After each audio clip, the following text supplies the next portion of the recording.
Okay, and welcome everybody. It's a really lovely session that we've got today. I'm here to introduce the absolutely wonderful Cornelia Hernes, who is a fine artist. She graduated from the Florence Academy of Art in 2007, where she became a principal instructor. She studied with Odd Nerdrum in Norway and completed a BFA from the University of Victoria in Canada. She specialises in painting from life with oil paint, covering a variety of genres like still life, interiors, and natural motifs. Cornelia has been an award recipient from the International Art Renewal Center, Salon Competition, and we're just really honoured to have you here today, Cornelia. So Thank you so much, we've all, Marianne. we've been all absolutely excited by the wonderful course that's been released this week. Many of us have been delighting and watching it. So I think we'll go over some of the things in the course and unpick some ideas and have some questions about what's happening in the course, but also some kind of like wider aspects of your art practice. So first of all, I think we're really seeing you doing careful observation when you're painting. Could you talk a little bit about how you value the importance of observational techniques when we're mastering still life painting? All right. There's a lot to unravel there for sure. And thank you so much for that lovely introduction, Marianne. It's a pleasure to be here for sure. And I'm excited about the launching of this course as well. Yeah, so with still life painting, and I would say all genres kind of within realistic painting, there's just so much visual information that has to be organized. For example, we have to translate the relationship of mass and value. We have to look at rhythms and lines. And even that alone is going to help give us some translation of gesture proportion. We have, the anatomy, or in the context of still lives as well, we have proportions. We can even talk about how we can use our knowledge of the anatomy of the portrait and apply it into this context. So there's just so much that have to be juggled simultaneously. And so therefore using different observation techniques is going to be essential. So when I'm not just looking at a motif in a kind of singular way, because then you're not going to be able to translate all of the kind of orchestration and information that is ultimately there. Yeah. Yeah. So it could be, yeah, go ahead. Yeah, I mean, and I think, in this course, you do capture an amazing variety of still life objects with, various different qualities, different shapes, different textures, different surface qualities to them. So how important do you feel the ability to be able to kind of like render those materials as in your artwork? Yeah. So that I think is also a very exciting aspect of still lifes, by the way, that one have the kind of venue to explore different textures. And sort of beyond looking at the objects through the lens of value and color and proportions, there is also that aspect of texture for sure. So you have the area of the bucket in this painting for this course. It's an enamel surface. So when you touch it, it's going to be smooth, in contrast to the kind of more tactile, texture of the lavender, or the softness of the fabric, or the kind of roughness of the wood table. So being able to also reflect on what the essence is of this particular surface and incorporate that into the kind of investigation of these objects in the context of oil paint, I think is really important and really enjoyable. It's important to me anyway, and I enjoy that aspect. Yeah, when I've been watching your course, I mean, I've actually been blown away by the aesthetics of the objects. And you talked very much about not wanting to buy, like new things, or kind of like things from the shop. It's like these are kind of objects that have a resonance, have a history within them. So what's your kind of like approach of gathering these kind of beautiful objects? Where do you get them from? Do you see them and collect them and gather them, or are they kind of like objects that you've had in your family? How do you go about selecting these All things? of the above. Yeah. Absolutely. And this sort of enamel bucket has a family of, water pitcher and basin. And it is these objects that I think were quite like mass produced at the end of the turn of the century. And I actually have a bit of an enamel object collection. And it's actually kind of interesting that when I started painting still lifes, as a part of my student training or part of the projects that we had to do as students. Initially, I wasn't so interested in the genre of still life, but I had to kind of find the key, find the entry point that I could kind of do these projects, but also enjoy them. And then through that, I fell in love with them.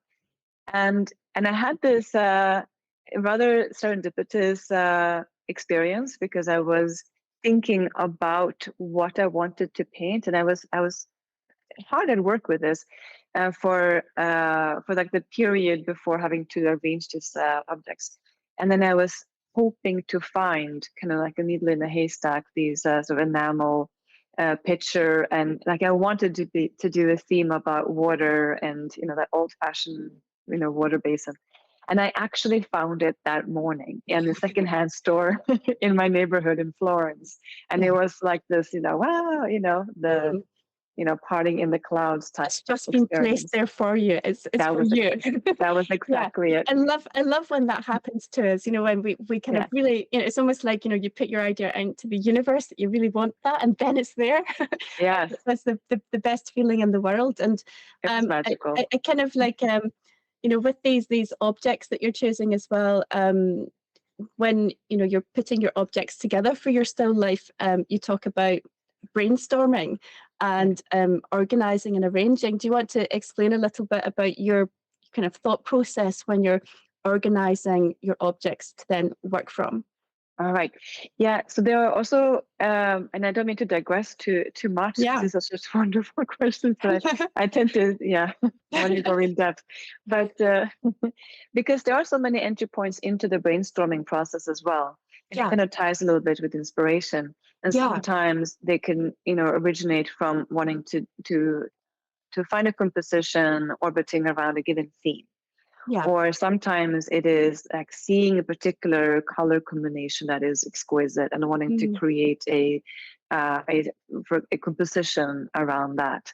And it could even be, I was just looking at this shrubbery with autumn colors yesterday, and it was like this dark purple and then bright orange and pink, and it's just an odd combination that one wouldn't necessarily think of putting together. But I looked at that and I go, wow, that would be something to include in a painting, for example. Just kind of being captivated by a beautiful set of colors, for example, or or it can begin with having an object and then wanting to design something around as well. But I very often like to work with a theme also. And it can be a sensory theme also, or a color theme. So I, for example, looking at sort of these porcelain objects with a background of blue, and thinking about like blue moving into like purple and settle greens, for example. Like it's a very particular mood. Now I completely digressed away from your question. Another question for you as well, that's not the same question either. So, a lot of our students, like when they're painting, they want to paint a lot of white in a painting. And a lot of your paintings have a lot of, various white objects. What advice do you have for painting a sort of white painting?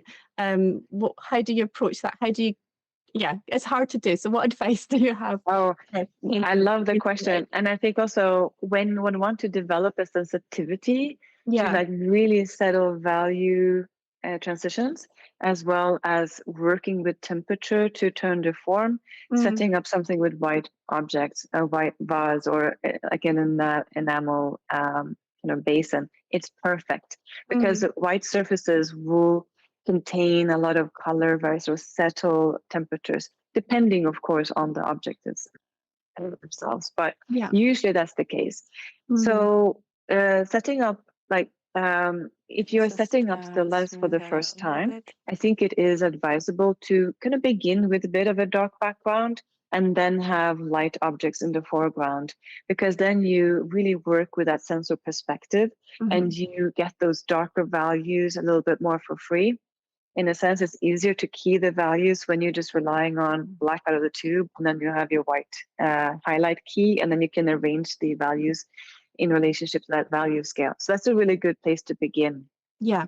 And I suppose, like if we're kind of thinking about, the structure of the course here, so it's kind of starting off with doing some compositional studies. I have a lot of conversation with students, and they're just like, they want to just get straight to the painting. Yeah. But, you sometimes, you slow them down and ask them to do compositional studies. For you, what is the value in doing those studies before the kind of like, oh my goodness. I recognize exactly what you're saying. And I was probably guilty of that myself as a student. I just want to rush through and, get to work on the main project and skip those studies and, never mind the composition. But like it's such time well spent to both make the color studies and also to really brainstorm the composition. Because I never answered you completely. Right there. And I think that when one are enjoying each step of the process, it's not, like that is a part of the creative journey. The value of spending hours just pushing the object over here, overlapping these two forms over here, pushing this. So just like allowing that exploration of how these objects relate to each other. Because you're designing, when you're composing, you're designing the shapes, how they relate to each other, but you're also designing the negative shapes around them. And that is an area that is too often ignored, especially for a beginner painter or someone starting out with still life compositions. This is just so many moving parts, more so in some ways than in portraiture. Of course, there is infinite possibilities in setting up a portrait also. But the moment you have 2 objects or 3 objects or 5 objects, you have much more of an orchestration of elements that are going to have to coexist and create a dynamic harmony. And I suppose that's where, if you're kind of starting off with that darker background, that's in a good contrast, that enables you to see those spatial relationships more readily, and you can see that negative space more clearly when you're beginning to sort of start out. Is there any sort of compositional tricks or hints, amount of objects that you would say are a good amount of objects? Right. Yeah.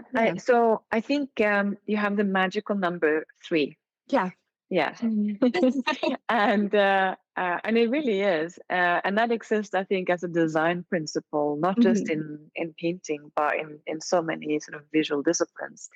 Because the moment you have 3 elements together, you have so many combinations possible. So, for example, what happens if you're overlapping 2 objects and then you have 1 object freestanding? That creates a tension. And that tension between these objects are very interesting. If you have 3 objects and you're overlapping them all, it can very quickly turn into a pile and a little bit of a crowded space. And if you have 3 objects that are not overlapping each other, then it can kind of get a little bit disjointed. It'll be the kind of opposite of that. But if you have 2 overlapping and 1 freestanding as a principle, it starts to create a bit of a dialogue. Suddenly you have like 2 forms that are creating another form.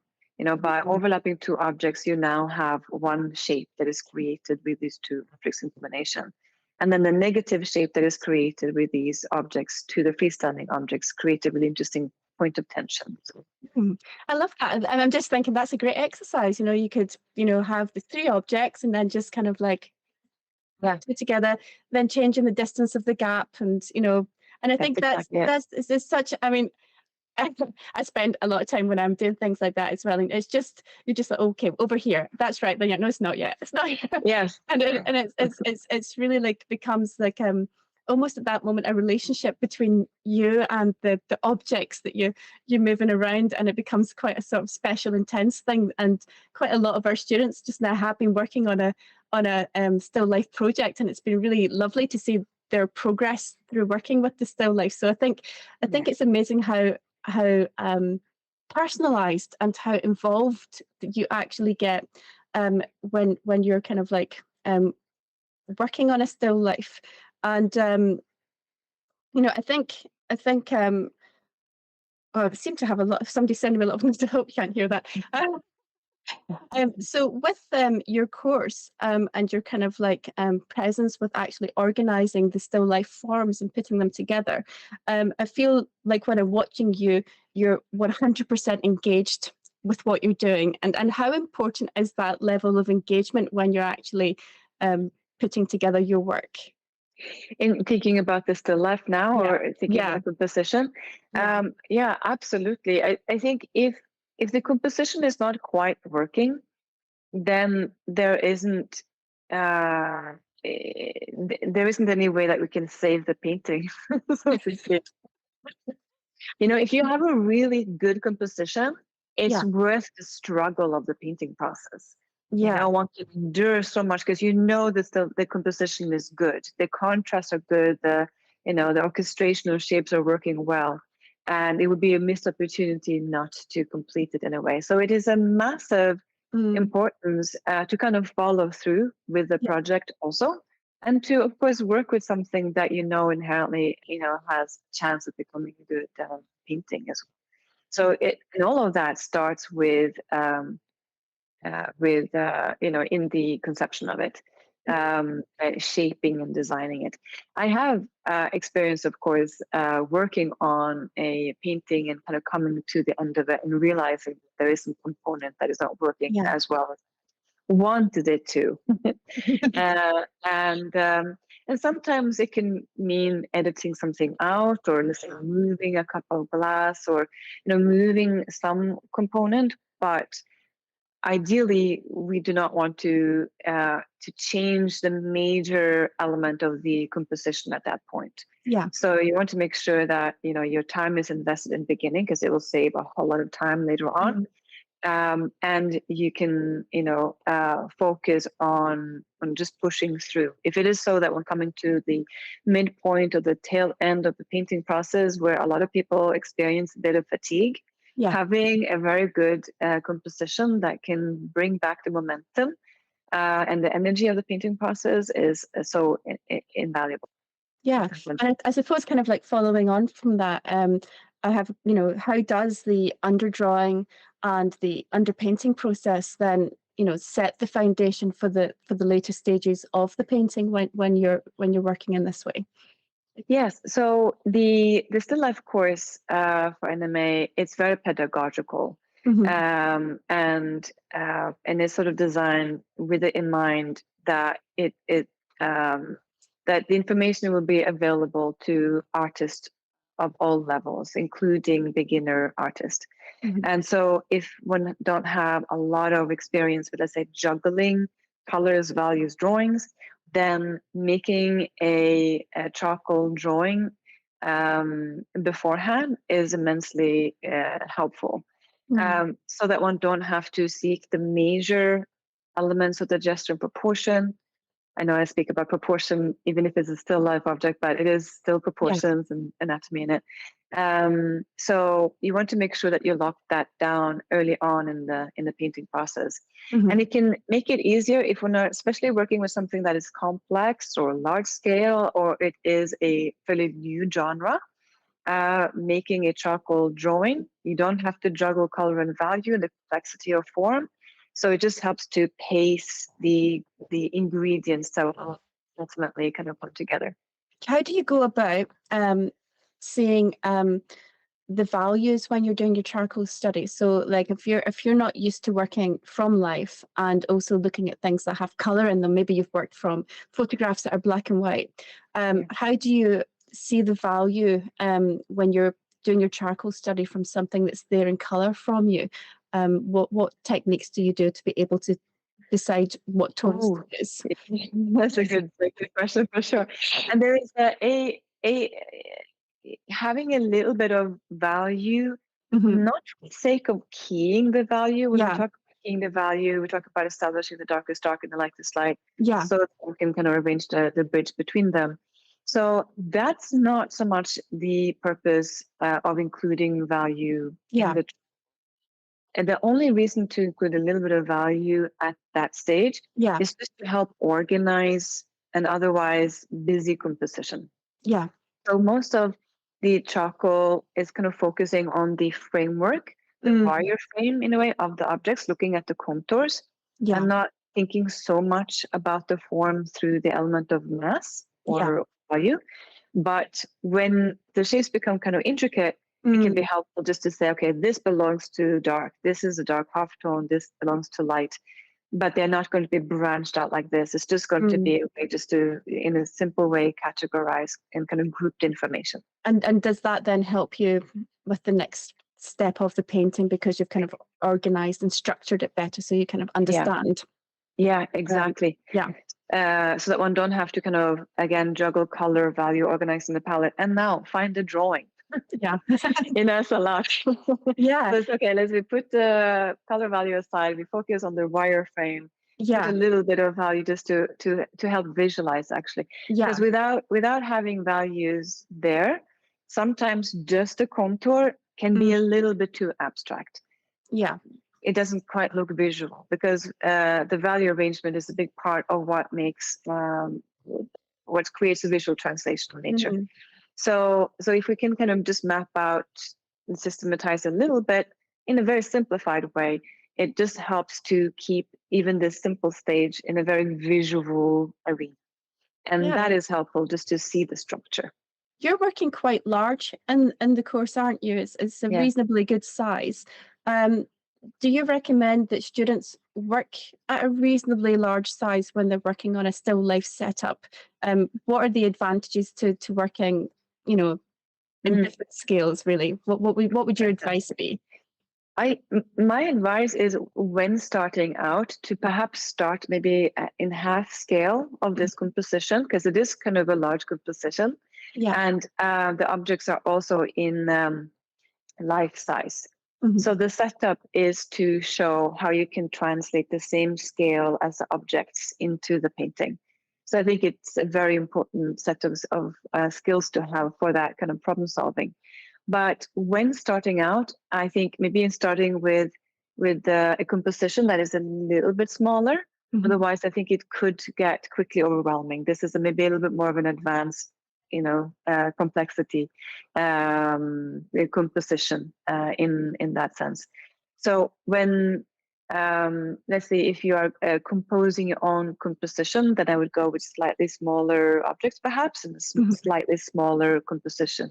But if you are inspired to kind of paint along this course, of course, you're welcome to do so, even if this is your first still life composition, absolutely. Then I think having the same scale can be great as well. Yeah. But then, of course, it is like a step-by-step approach kind of embedded in the course. So that's going to help to guide the way kind of Mhm. through the jungle of these shapes.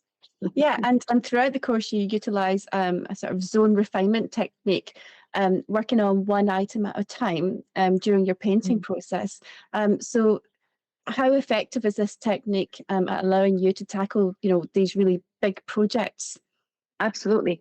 Yeah. So just to kind of recap, after the block in Mhm. charcoal, there is an underpainting stage Yeah. that evokes the whole painting in the same painting session, where we're now looking at like how all these big kind of blocks of forms are relating to each other and where the overall value key is. And once this block-in is in place, then I think it's interesting to funnel in on one area of the painting, Hmm.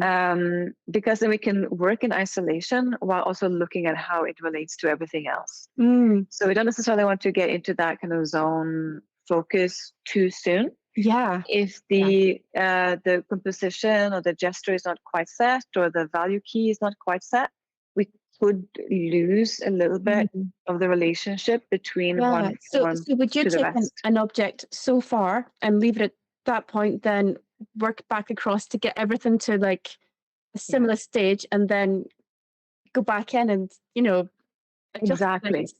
Yeah, Exactly. So in the very beginning, block and stage on the painting, work with everything holistically, yeah, and then work with things in isolation. And then mhm, maybe at the final stages, kind of go through and see how everything relate to each yeah, other again. But the yeah, benefit of working in a zone is mhm, that if you take this glass bottle, for example, yeah, that necessitates organizing the colors and the values in the palette yeah, for that painting session. mhm, And also, when we have paint flowing in an area, that's the ideal moment to work with the transition, correct the form, bring yeah, in a bit of texture. So it's a lot to juggle in a mm, smaller area. So it's ideal to do that when the paint is flowing. yeah, It's not impossible to go back and change it later on. But I find that this is a very practical way of going about a complex composition rather mhm, than, let's say, painting a little bit on the bottle over here, paint a little bit on the lavender over here. Like to me, that gets a little bit scattered when yeah. we're getting to the intermediate and the refining stages of the painting process. Yeah, I think that's really interesting. And actually, I watched you painting the green bottle on the course, and I just was like, wow, this is amazing. It's so good. I think the green bottle's like, it's a star of the show a little bit. Yeah. Actually, the beauty of it. Um, so I think talking about course and students taking on this course, and it's a big undertaking. It's a huge course, absolutely full of amazing amount of insight and knowledge. So, what are the kind of challenges that you would say students can expect to face, and what advice would you give to students on how you overcome challenges, how you prepare well to be able to do a complex project like this? Oh, that's kind of two complex questions in Yeah, one. yeah, And I will probably lose a little bit yeah, the region, but I think the preparation partly is also just to kind of get excited about it because when one are excited about a painting project, that creates such a wind, it creates such a momentum, and I think that is so important, especially if one are creating one's own hours in front of the easel. Keeping motivated is challenging to do when you don't have a teacher, yeah, tapping on your shoulder, pushing you forward. So the being inspired and maintaining an interest mhm, for the projects that one get into, that probably is more challenging, but yeah. also where I would say, So where if you I could was to kind prepare. of like Yeah. say it like I'm like a student who's just not inspired, what would you suggest to me if I was just not feeling it? I'm like, you've given me this assignment to do. I'm just not feeling it. How can I make this more inspiring to me All to right. kind of see me through? There might be different advice Yeah, depending on the inspiration barrier there. yeah, Maybe there is trepidation based on frustration. Maybe there's a little bit of timidness, and that's yeah, that's totally normal. Or there's different manifestation of frustration, and we are bound to encounter frustration when we put yeah, ourselves into the vulnerable position of learning. So I think being a little bit aware of that is helpful, and to know yourself a little bit. And mm, let's say when frustration pops up and one feel like, oh, I'm not able to do this, I suck at this, blah, blah, blah, just let that roll over and don't pay any heed to it, and mhm, start to get kind of pragmatic. Actually, that's a really helpful counterbalance yeah, to not get overwhelmed with the emotion if one are feeling frustrated, but to ask, okay, so what is it then that yeah, is holding me back? Get kind of practical with it. yeah, Yeah, and is it something about this painting? Is it that my composition is off? Is it the values? Okay, if it's the values, the contrast is not quite working. Okay, what then do I need to do? So you kind of go through a little bit of that mhm. checkpoint of what is it and how to solve it. Yeah. And what would you say the kind of like the main, benefits of mastering still life? Because a lot of our students, Mm. they might not see themselves as becoming still life artists, but we Yeah. will ask them to do still lives as part of their training. So what are the kind of benefits that still life gives you that you then are able to kind of build upon when you're working in different Yeah. areas? It's so much, absolutely. And we touched on this element of texture. Yeah. And kind of having the weight of fabric and the kind of the scatter of flower petals or the smoothness of enamels. You have the element of texture that will also exist in a portrait painting, for instance. You have the smoothness of skin and maybe a particular texture of fabric. And of course, it parallels to any genre as well. So it creates a wonderful venue to explore like different textural components that will ultimately train you as well for other genres. And then I think there is such a parallel between still life composition and, let's say, composing a figures in an interior setting. So kind of seeing where, spatially, or even like a group of people, if it is a multi-figure composition, for example, that also relates to the principles that we exercise in composing a still life. Yeah. Creating a dynamic harmony, creating contrast of shapes, values, rhythms. And so these elements repeat over and over again. In a still life, it's also fairly practical to set it up and to paint from life. One don't need the largest amount of space. Having some kind of consistent light is helpful, but it is, it's something that one can really practice painting from life as well. So if one have a challenge working from models or finding a model, or you don't want to paint your self-portrait, then practicing painting from life in the context of still life is excellent. Yeah. And then there's so many subcategories as well. Like you have floral painting, branching off from it, interior painting. Again, there's just so much that you'll eventually train directly and indirectly in this job. I actually, was looking at your blog before meeting up with you today, and I absolutely adore the paintings that you've done of, like clothing with the dresses, and I think that those are really lovely studies as well. And I think really creative way to think about the genre of still life. So I think like having that wide idea of what still life can be is pretty exciting as well. Yeah, exactly. It's oh, by the way, I love those paintings. Yeah, Painting they're really that I was in heaven when I painted those. Yeah, and I think like because you've got the dress, you've kind of got the figure but not the figure, you've got the portrait but not the person, and I think it's just such an evocative subject matter to use. I thought, well, that's quite inspiring. As well. If anybody hasn't looked at Cornelia's blog, you should definitely have a look at her blog. It's absolutely magnificent. So I mean, this is the section now we're moving on to, but probably we'll eat up the rest of our conversation, because this is what people always love, is like tools and materials. Yes. And so in terms of brands of paint or brushes or canvases, materials, what kind of tools do you like to use? What kind of things brings you joy when you're actually working with them? Right. Well, it does matter to have a good surface to paint on, and to have fairly decent brushes as well. And I think kind of through the years, one develop a preference for certain paints and the texture. But I also find that I know that is where a lot of questions come up, like what brushes did you use for this painting, which size, which shape, and it probably is what matters the least, in my opinion. As long as the brushes are not like shedding, or that they're not the worst quality brushes, it doesn't matter so much.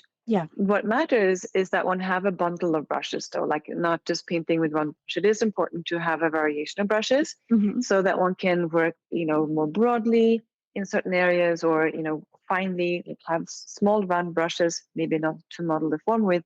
But when you're really getting into the precision of the drawing, for example, you cannot have a large hog hair brush. It's just not going to work. So those considerations, I think, matter much more.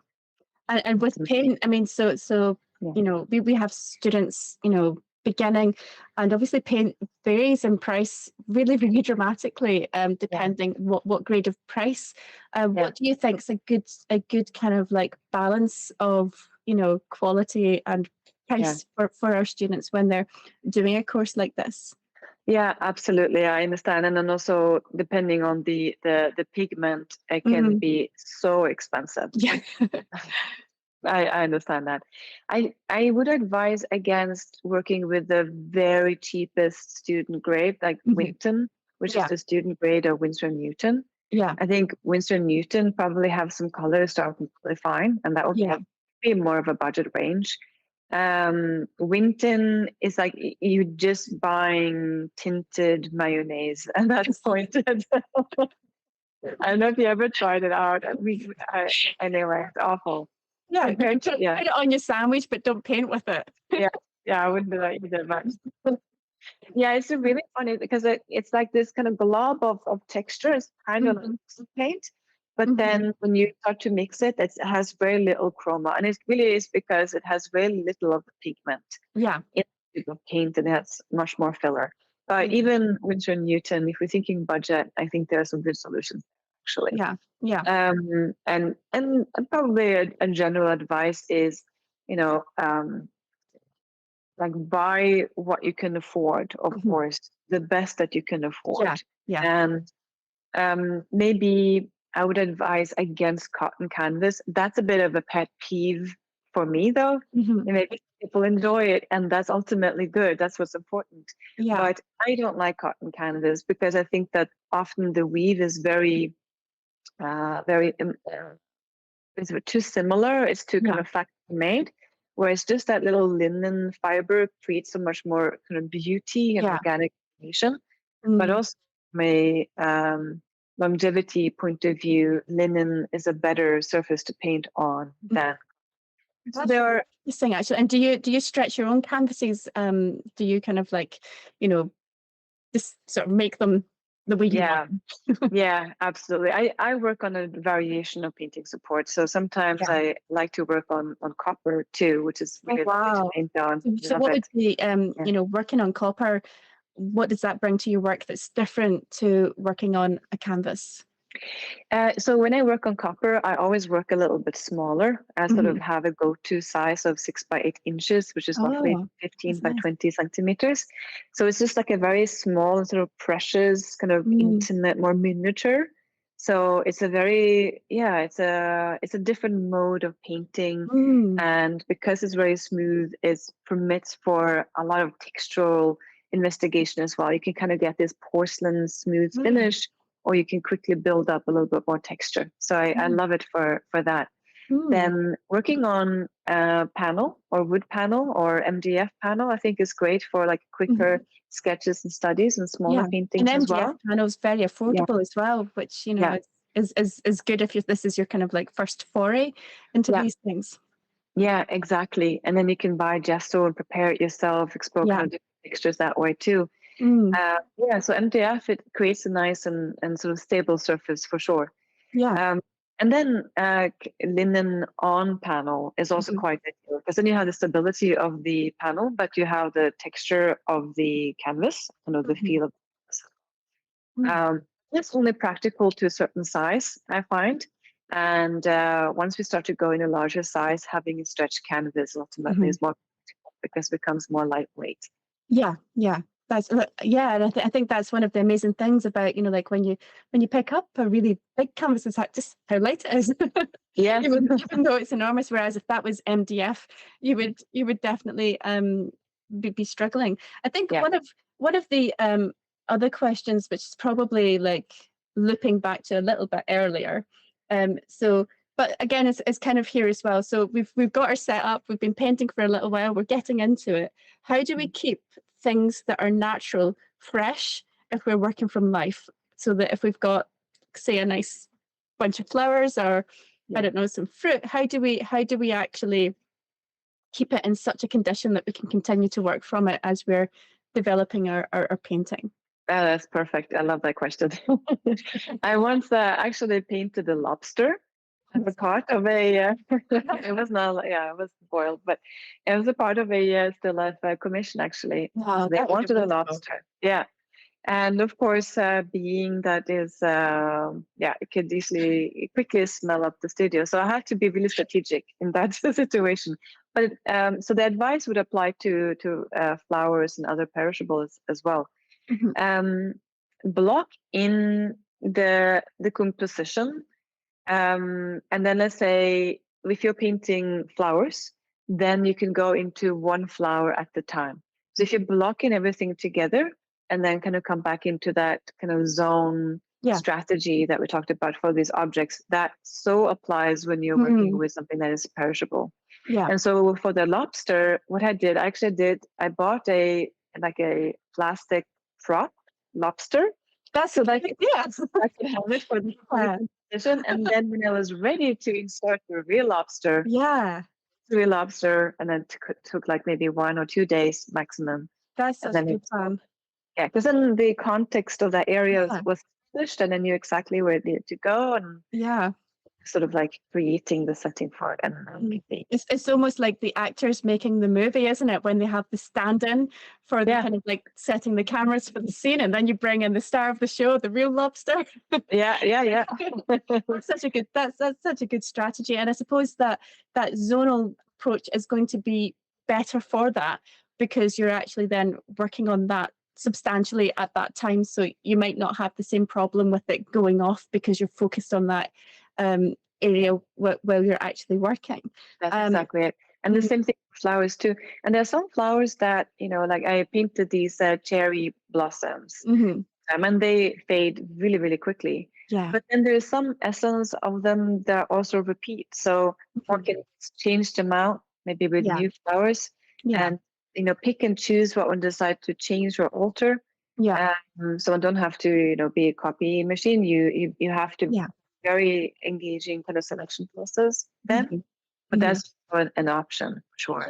No, that sounds really a really like pragmatic, sensible approach to be taken. And I love that you're kind of like constantly problem solving when you're working and thinking about, okay, I'm going to have this lobster. I hope you've still got the lobster. But no, I think it disappeared. It didn't make it across the Atlantic. No, it's like you're going, you don't make the cut. But yeah, I think that kind of like process that you clearly go through, where you're being really logical and solving the problem of your painting is a really kind of inspirational approach as well. And I think in terms of advice for our students, what would you say are the kind of like common mistakes that you would see in students' work when they're kind of working on their still life painting? I think that depends a little bit on like where they are at in terms of the key concepts. So like in knowing the principle of the shadow shape and the light shape, for example, that's really helpful. But I will say that, through the years, like what I find is the hardest thing to master in the context of painting is probably modeling the form. And that applies to the portrait and the figure as well as the still life. Because it's such a contradiction. Like we are searching for specific shapes. And those shapes have to be liquid. Like there's like that they have to flow, but we're also looking for the shape statement. And I think there are sort of different reactions to this concept. Like some people will maybe use too little paint because they kind of get a little bit scared of making a mistake. So they start to either overly dilute the paint or use too little paint. But there are also, I would say, other painters that will be on the other side of that pendulum, and that will be just applying a lot of paint, but not necessarily in an organized way. So I guess it's sort of, the balance of like knowing the foundational structure is really helpful, knowing values, and then becoming comfortable with seeking structure while you're allowing the paint to flow. That's a beautiful way to put it. And I think this kind of leads me on to another thought about your work. Your work's really beautifully finished, and you do take it to like a really nice level of finish with your painting. And I think is the idea when we're working is like, when do we know our painting is finished, and what level of refinement do we actually take our work to when we're we're kind of like getting towards the end of our painting.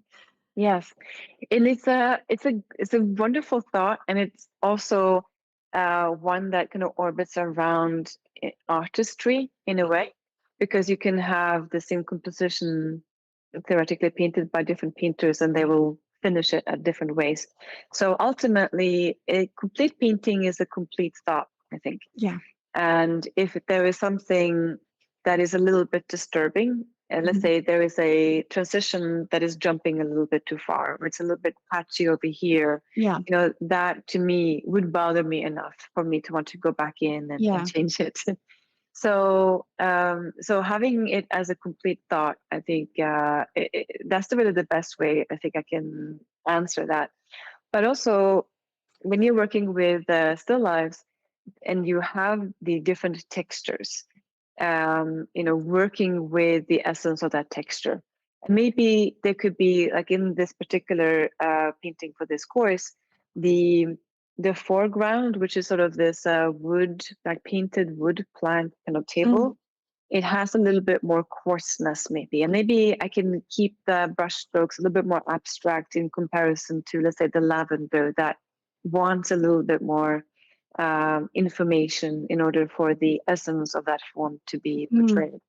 Yeah, so part of the how to summarize the different objects, I guess, relates a little bit to where they are at in the composition and if they're in the periphery or in the focus, but also like what kind of conclusion can carry the message of their presence and their personality. And is it as well about how much importance you want to give a part of the painting as well? How much do you want the viewer to actually look at this part? And sometimes there's a little bit of a halfway point, I think, where like it's neither nor, where you have to either commit all the way or leave it. Yeah. So if we're not painting let's say a color study of a portrait, if you're including the mouth, like you really want to have time to include it correctly, because otherwise it's just going to look terrible. So it's a little bit like that. Yeah. It's still life too, that if you're kind of opening the door on resolving an area in a particular way, sometimes it means that you have to commit. Like if you're going to develop the texture of the fabric, for example, like you could hypothetically just leave it fairly abstracted and just use a background fabric to create a color and a value. But if you're going to suggest now that there are some folds in that fabric, it has to be done in a way that is a complete thought, where the viewer can see that as a fold, and that becomes a message. Yes, if you start telling the story, you've got to finish it. You can't just begin. Yeah, I think that's such good advice as well. Like, don't start things if you don't want to kind of complete that kind of moment in the painting. And one of the other things that I've had conversations with students about is edges, and how to kind of like know where to kind of like lose an edge, and how to know which edges to kind of keep sharper. I mean, is there any strategies that you can employ when you're making those decisions?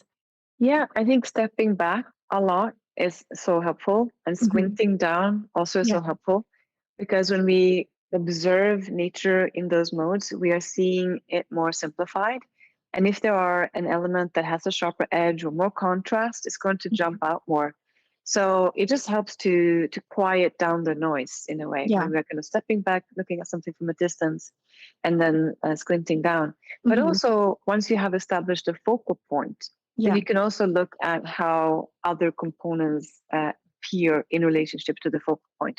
Yeah, and that kind of loops back to what you asked before. What's a common mistake in still life, and really in any painting or genre, if we're not, or portrait for sure, if we're not looking and staring into one area that we're not working on, that's the tendency, right? I want to be looking at that, looking at that, looking at that. You're going to see it as sharp, just because that's is how our eyes are created. Whatever you're focusing on, you're going to see it zoomed in. And so if you're working on the shadow, you can see so much information in the shadow if you want to, and sharp edges, but you have to see it in relationship too, so that we are always looking at the relationship, and we're working kind of with that relativity in mind. That's crucial.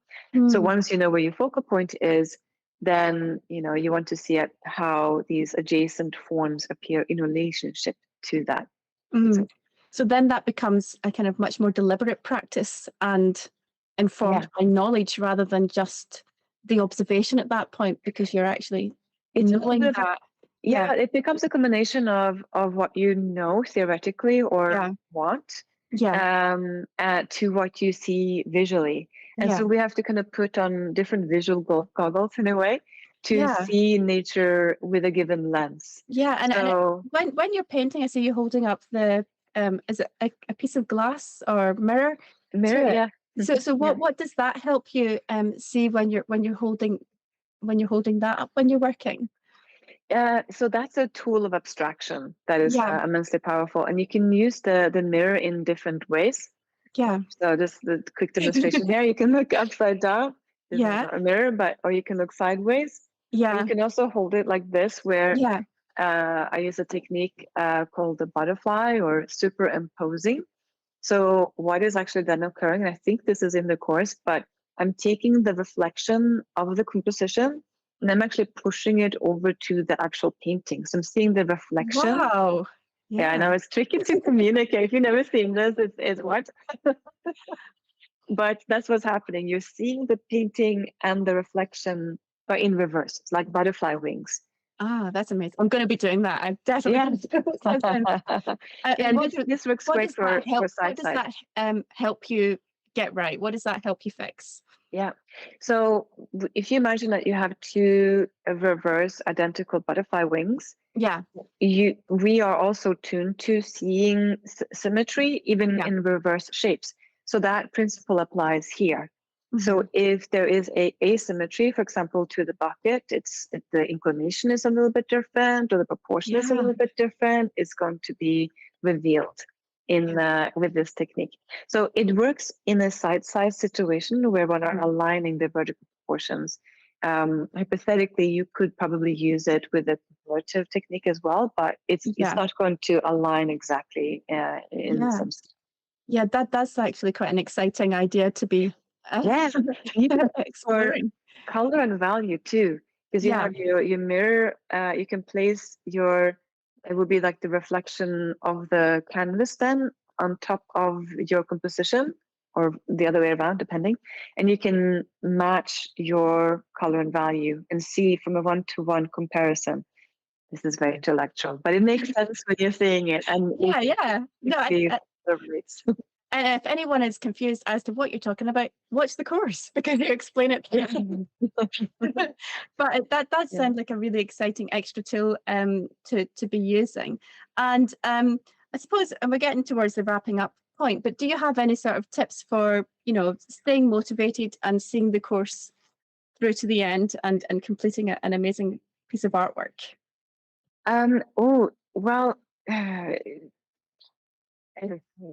No. And yes, well, I think staying motivated, I think that pace yourself as well. And be kind to yourself when you're feeling frustration. I want to say that also. And then and sometimes it can kind of pop up questions like, why are we doing this, or is this relative to other things? Then maybe also look at other still life painters. For example, I always recommend looking at Emil Carlsen's SillLife. If you're new to SillLife, or if you're just seeking inspiration about SillLife, that is such an amazing source. So turn of the century painter Emil Carlsen, he's just a master of the genre. So what's it about his work that you love? What does he do that's so good? Everything. From the composition and what we just talked about, also you will find so much kind of magical number three. He really does compose with this in mind. Absolutely. And I think also in his work there's this incredible textural exploration. And texture doesn't necessarily mean piling on a lot of paint or having opacity everywhere. Texture just means that there are different modes of applying the paint, and we can do so, in a very deliberate way. So areas that are a little bit translucent, maybe a bit more transparent, in contrast to areas that have a little bit more weight or a little bit more opacity.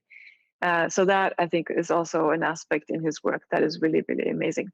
Yeah, I mean, I think you're so right about sometimes going out with yourself to find that inspiration. And I think as artists, we always need to remember that we don't need to find everything within us. We can, you know, Yeah. look to others. I mean, obviously look to you and your course as a wonderful inspiration, and then look at, you know, other painters who are working in that genre.